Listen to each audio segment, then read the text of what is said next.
პაციენტი მამრობითი სქესი შემოყვანილია 00 საათზე და 26 წუთზე სასწრაფო სამედიცინო დახმარების მიერ იმყოფებოდა მიმღებ-განყოფილებაში, ჩაუტარდა ყველა პროტოკოლით გათვალისწინებული კვლევა, ჩატარებული კვლევას მოიცავდა თავის ტვინის კომპიუტერული ტომოგრაფია, კომპიუტერული ტომოგრაფიის კვლევის შედეგად კეროვანი დაზიანება პაციენტთან არ გამოვლინდა.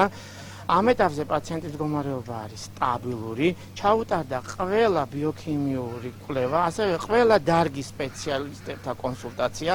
დღეს შედგა ნევროლოგების მიერ კონსილიუმი, პაციენტს ამ ეტაპზე მწვავე ნევროლოგიური დარღვევა, რაც განაპირობებს, თქვა სიცოცხლესთან შეუთავსებელ მდგომარეობას არ ვლინდება, პაციენტს შესთავაზა მონიტორინგის მიზნით დაკვირვება დინამიკაში და ჰოსპიტალიზაცია.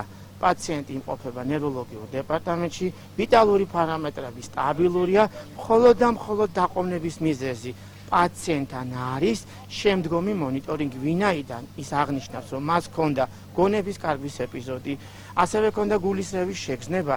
ჩვენ კლინიკაში ამ პერიოდამდე, ამ წუთამდე გულისრევის შეგრძნება, ღებინება არ ყოფილა, მაგრამ რადგანაც არის ასეთი მდგომარეობა, პაციენტს მონიტორინგისთვის შემდგომი დაკვირვების მიზნით იმყოფება ნევროლოგიურ განყოფილებაში.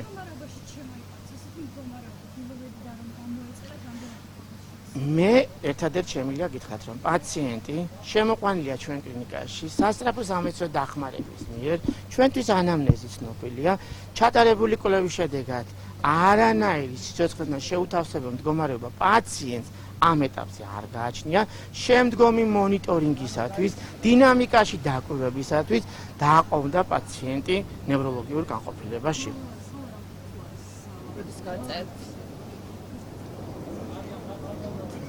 თავსავარაუდოდ პაციენტ თუ კლინიკური მდგომარეობა როგორც არის, ისე გაგრძელდა. ჩივილი არ დაფიქსირდა ის კლინიკური გამოვლინება, რაც დამახასიათებელია, თქვათ, ამა თუ იმ მდგომარეობისათვის, პაციენტი 72 საათში გაეწერება ბინაზე რეკომენდაციით. ძალიან დიდი მადლობა.